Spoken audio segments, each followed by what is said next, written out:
ఆంజనేయ రెడ్డి గారు, సరే లడ్డు వివాదానికి సంబంధించి రాజకీయంగా ఆంధ్రప్రదేశ్ ఎలాంటి చర్చ జరుగుతుందో మనకు తెలుసు. ఈరోజు సుప్రీంకోర్టు వరకు వెళ్ళటం, సుప్రీంకోర్టు కొన్ని కామెంట్స్ చేయటం, దానిపై మొదట మీ స్పందన ఏంటి సార్?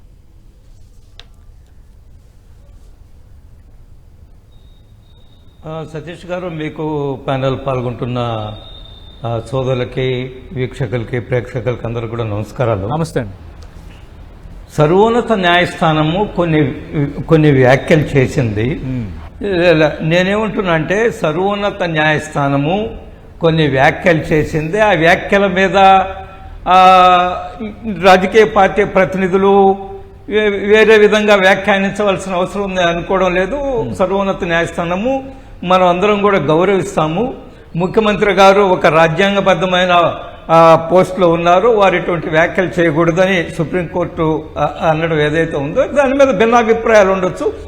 ముఖ్యమంత్రి గారు చెప్పిన 2-3 రోజుల తర్వాతనే దాని మీద కొంతమంది ముఖ్యమంత్రి గారు చెప్పకుండా ఉంటే బాగుండేది, లేక కింద స్థాయిలో ఈవోనో లేదా ఇంకేదో దేవాదాయ శాఖ మంత్రి గారు ఏదో మాట్లాడవచ్చు, అవన్నీ కూడా చర్చలు జరిగాయి. ఏది ఏమని ఇప్పుడు సమస్య ముఖ్యమంత్రి గారు మాట్లాడడం కరెక్టా అవునా అనేది పక్కన పెడితే, కల్తీ జరిగిందా లేదా? గత 5 సంవత్సరాలు తిరుపతి దేవస్థానంలో అక్కడ ఆగమ శాస్త్రాలకు వ్యతిరేకంగా, అక్కడ పవిత్రతకు భంగం కలిగించే విధంగా, అక్కడ ఆచార వ్యవహారాల భంగం కలిగించే విధంగా టీటీడీలో అనేక దుష్కార్యక్రమాలు జరిగాయనేది నిర్వధ్యాంశమైన అంశము. ఎందుకనంటే తిరుపతి దేవస్థానాన్ని వైసీపీ ప్రభుత్వము వాళ్ళ సొంత జాగీర్లాగా వైవి సుబ్బారెడ్డి గారు అంతకుముందు ఒంగోలు లోక్సభ సభ్యులుగా ఉన్నారు. వారికి సీటు ఇవ్వనందువల్ల ఆయన ఏదో అలిగి కూర్చుంటున్నాడనే ఉద్దేశంతో ఆయన ఎవరో వాళ్ళ తల్లి వైపున పినతండ్రి, వాళ్ళ తల్లి వైపున ముఖ్యమంత్రి గారి తల్లి వైపున పినతండ్రి. సరే, తండ్రి వైపున పినతండ్రి పైకి పంపించారనే ఆరోపణలు కూడా కొన్ని అనుకోండి, అది వేరే సంగతి. కానీ తల్లి వైపు నుండే పినతండ్రిని ఆయన ఏదో అలిగాడని తీసుకెళ్లి కొండెక్కించారు. తిరుపతి దేవస్థానం చైర్మన్ చేశారు. తర్వాత మళ్ళీ ఎక్స్టెన్షన్ ఇచ్చారు. ఆల్మోస్ట్ 4 సంవత్సరాలు చైర్మన్గా ఉన్నారు. ఆఖరి సంవత్సరంలో మన కరుణాకర్ రెడ్డి గారు వచ్చారు. మొదటి 2 సంవత్సరాల్లో కరోనా వచ్చింది, మనకు గుర్తుంది కదా. వారు చైర్మన్ అయిన తర్వాత కరోనా సమయంలో టీటీడీ విషయాల్లో ఎవరు పెద్దగా టీటీడీ అఫైర్స్ మీద ఎవరు దృష్టి పెట్టలేదు. అది అధికారులు కానీ, ప్రభుత్వాలు కానీ, లేదా సాధారణ జనం కానీ, లేదా సోషల్ యాక్టివిస్ట్స్ కానీ ఎవరు ఎందువల్లంటే మొత్తం ప్రపంచం అంతా కరోనా మీద ఎవరు బతుకుతారు, ఎవరు చనిపోతారు, ప్రజల ప్రాణాలను ఏ విధంగా కాపాడాలని సోషల్ ఆర్గనైజేషన్, అంటే ఇప్పుడు మీరు అన్నారు ఒక మంచి విషయం. ఇప్పుడు తేలాల్సింది అసలు లడ్డు కల్తీ జరిగిందా లేదా అన్న దానికి ఈరోజు సుప్రీంకోర్టు కూడా లడ్డు ప్రసాదానికి కల్తీ నెయ్యి వాడారన్న దానికి రుజువేంటి అన్న అంశాన్ని ఒకటి చెప్తోంది. రెండోది, కల్తీ నెయ్యి వాడారని తేలిపోయిన తర్వాత ఇంక సిట్ ఎందుకు, లేదంటే స్వతంత్ర దర్యాప్తు సంస్థ ఏమైనా వెయ్యాలని కేంద్రానికి ఒక సలహా అడిగింది.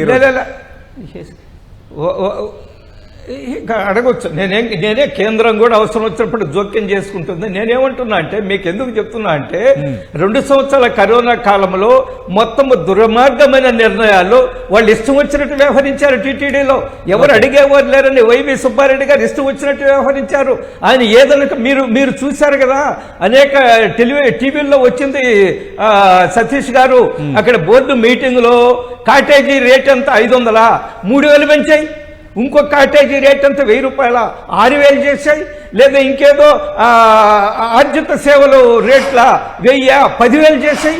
అక్కడెవరో ఉండే పేదలు ఉండే 300 ఏదో ఉంటే అదే అట్లయితే ఆపండి. ఇదేదో ఏలంపాట్లాగా వైవి సుబ్బారెడ్డి గారు టీటీడీ బోర్డు మీటింగ్లో ఏలంపాట్లాగా పెంచాయి. 500, 6000 చేసాయి, 1000, 10,000 చేసాయి. ఏమిటండి ఇది? నాకు అర్థం కావడం లేదు. మనం చూసాం, వీడియోలు చూసాము, ఆ టీవీల్లో చూసాము ఏ విధంగా వైవి సుబ్బారెడ్డి గారు వ్యవహరించారు. నేనేమంటానంటే, ఆ 2 సంవత్సరాల్లో తీసుకునే నిర్ణయాల మీద లోతుగా ఆ కరోనా సమయంలో తీసుకున్న నిర్ణయాలన్నీ కూడా దుర్మార్గమైనవి, అవినీతి నిర్ణయాలు, అక్రమాలు, కోట్ల రూపాయలు, 100 కోట్లు సంపాదించుకోవడానికి నిర్ణయాలు తీసుకున్నారు. ఒకటి. రెండవది, ఈ 4-5 సంవత్సరాల్లో ఏ సాధారణ భక్తుడు అడిగినా ఏ సాధారణ భక్తుడు అయినా అది అన్న ప్రసాదం కానివ్వండి, లడ్డు ప్రసాదం కానివ్వండి, వడ ప్రసాదం కానివ్వండి, ఇంకేదైనా సరే ఎంత నాణ్యత లేకుండా ఉన్నాయి, ఎంత భయంకరంగా ఉన్నాయి అనేది సాధారణ ప్రజలు చెప్పారు. ఒక్క నిమిషం అండి. రెండవది, ఇది నేనే చెప్పడం కాదు సతీష్ గారు, ఒక్క నిమిషం, నేను చెప్పడం కాదు, ఇది మాజీ ప్రధాన అర్చకులు ఎవరు? ఆయన పూర్తిగా జగన్మోహన్ రెడ్డి గారి మద్దతుదారుడు, ఆయన చంద్రబాబు నాయుడు గారి వ్యతిరేకి.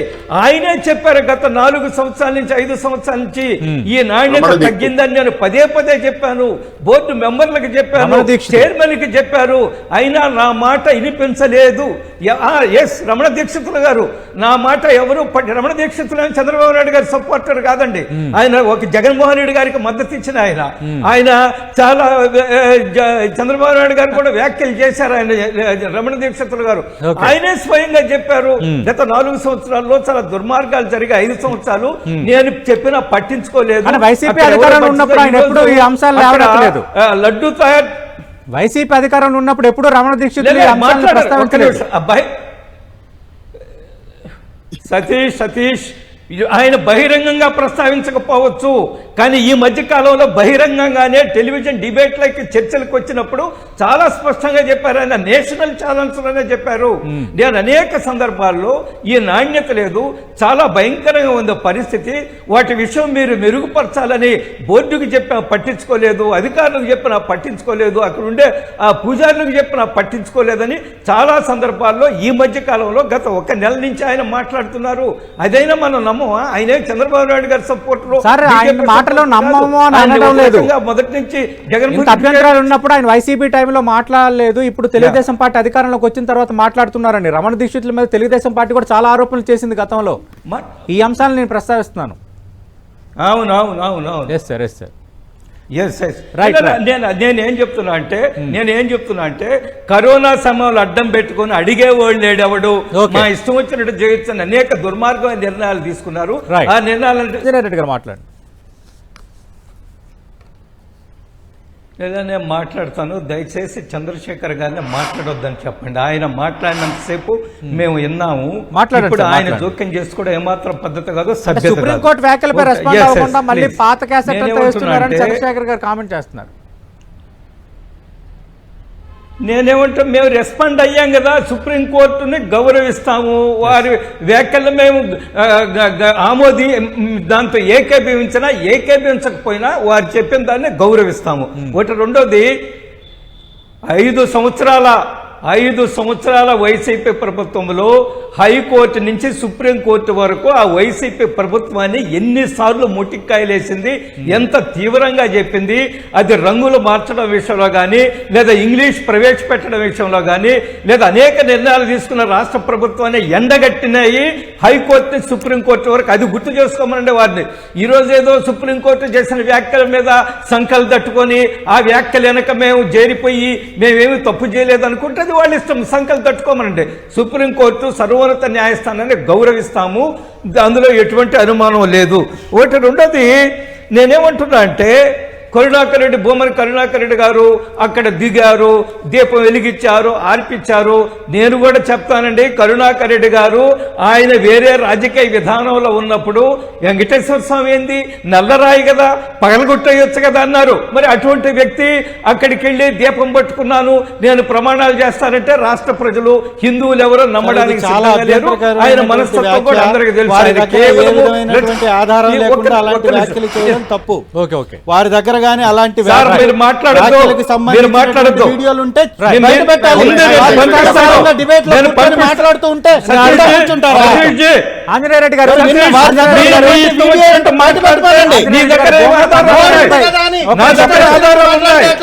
పంపిస్తాను. ఒక్క నిమిషం, కరుణాకర్ రెడ్డిపై మీరు చేసిన ఆరోపణలు నిరాధారం, దానికి ఆధారాలు ఏంటని అడుగుతున్నారు. మీ స్టూడియోలో కూర్చొని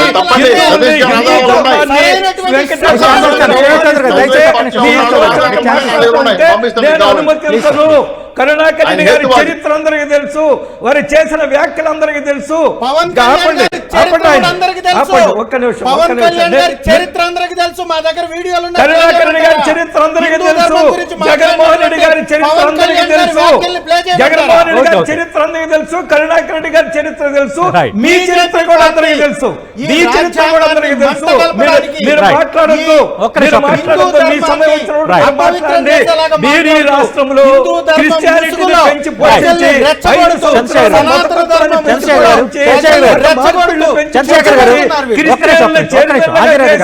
టీటీడీని దోచుకొని 100,000 కోట్ల రూపాయలు దోచుకొని టిక్కెట్లు అమ్ముకొని సర్వనాశనం చేసిన మీరు, దేవుడు మీకు శిక్షించాడు, 11 సీట్లు ఇచ్చాడు మీకు, గుర్తుపెట్టుకోండి, దాన్ని మీరు మర్చిపోవద్దు. నేనేమంటున్నా అంటే ఛాలెంజ్ చేస్తున్నాను, ఎన్డీడీబీ రిపోర్టును మీరు కాదంటారా, అబద్ధం అంటారా? చెప్పండి మీరు. ఆయన ఏమంటాడు జగన్మోహన్ రెడ్డి గారు, ఇది ఈ దేశము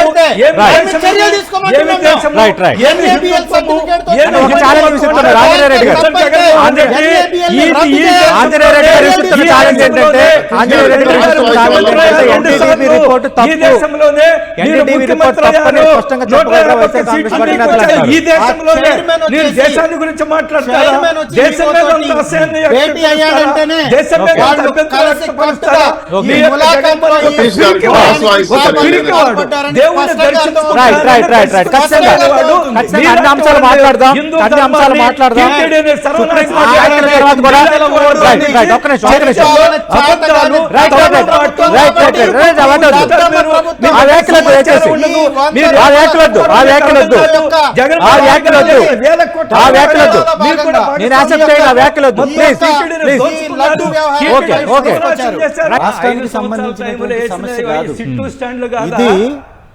ఇది సతీష్ జీ 5 సంవత్సరాలు చేసిన కాలంలో సిట్టు స్టాండ్లు కాదా?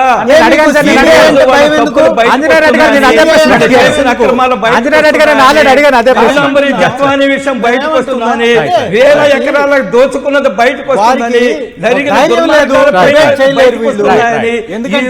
జగన్మోహన్ రెడ్డి గారు మొత్తం ప్రజల దృష్టి ప్రయత్నం చేస్తున్నారు. చాలా ఆందోళన ఉన్నారు. 5 సంవత్సరాల నుంచి చేసిన బయటపడుతుంది కాబట్టి బయటకు వస్తున్నాయి. కాదంబరి జత్వానాని ఏ విధంగా హింసించారు, 3 IPS ఆఫీసర్ని భారతదేశ చరిత్రలో ఒకేసారి సస్పెండ్ చేసిన చరిత్ర ఇప్పటి వరకు లేదు. 3 IPS చేసిన చరిత్ర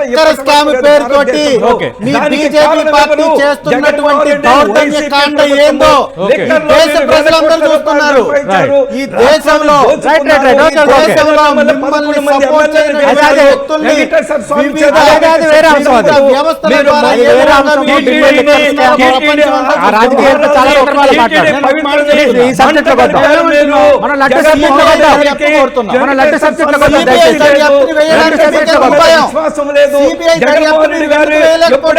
శ్రీమతి తోటి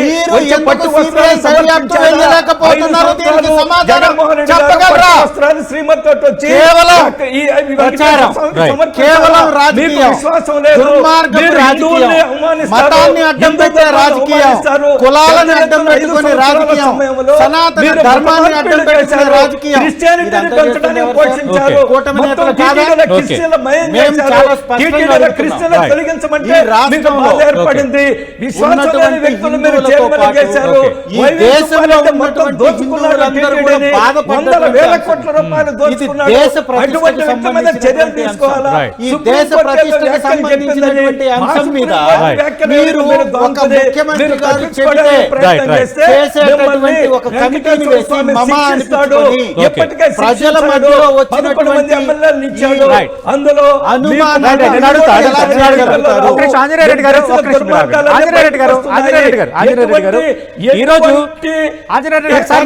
చెప్పనివ్వండి. ఆంజనేయ రెడ్డి గారు భాషను చెప్పుకుంటా పోతా ఉన్నాడు. చెప్పనివ్వండి కదా, మీరు అడిగినటువంటి ప్రశ్న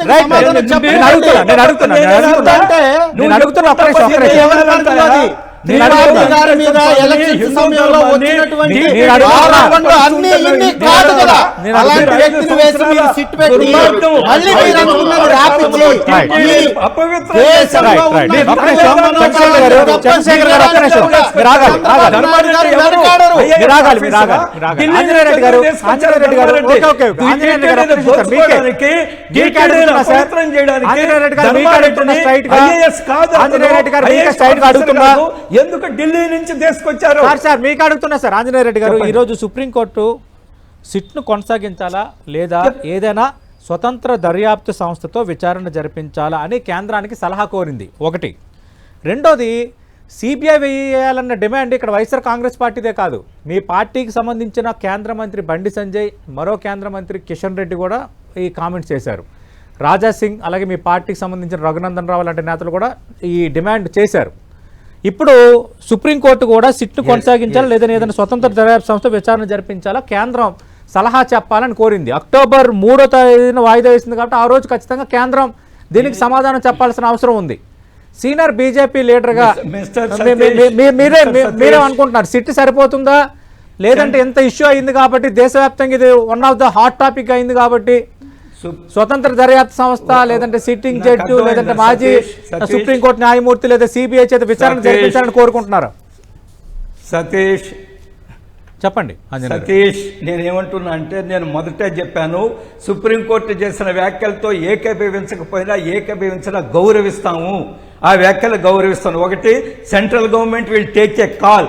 సుప్రీంకోర్టు చేసిన వ్యాఖ్యల మీద కేంద్ర ప్రభుత్వం సరైన నిర్ణయం తీసుకుంటుంది, ఏది అవసరం ఉందో దాని నిర్ణయం. ఒకటి. రెండోది, నేను సూటిగా ఒక్క ప్రశ్న అడగండి. ఈఓ ధర్మారెడ్డి ఐఏఎస్ కాదు, అక్కడెక్కడో డిఫెన్స్ లో ఎస్టాబ్లిష్మెంట్ లో పనిచేసే వ్యక్తిని ఇక్కడికి తీసుకొచ్చి మీరు ఈఓన్ చేయడంలో దీని అనుకుంటే కుట్ర ఏమిటి? మొత్తం దోచుకోవాలని, దోచుకున్న దానికి సహకరిస్తాడని, రహస్యాలు బయటకు పోవు కాబట్టి ధర్మారెడ్డి తీసుకొచ్చి Rama Rao IAS direct IAS direct IAS Amar Rao గారు direct IAS direct IAS Amar Rao గారు డైరెక్ట్ ఐఏఎస్ చరిత్రలో నాన్ ఐఏఎస్ ఆఫీసర్ని ఈవో చేసినగా చేసిన చరిత్ర లేదు. ఈ చరిత్రలో నాన్ ఐఏఎస్ ఆఫీసర్ని ఈవోగా చేసిన చరిత్ర లేదు. Dharma Reddy is not IAS. ఆయన పని ఎవరికి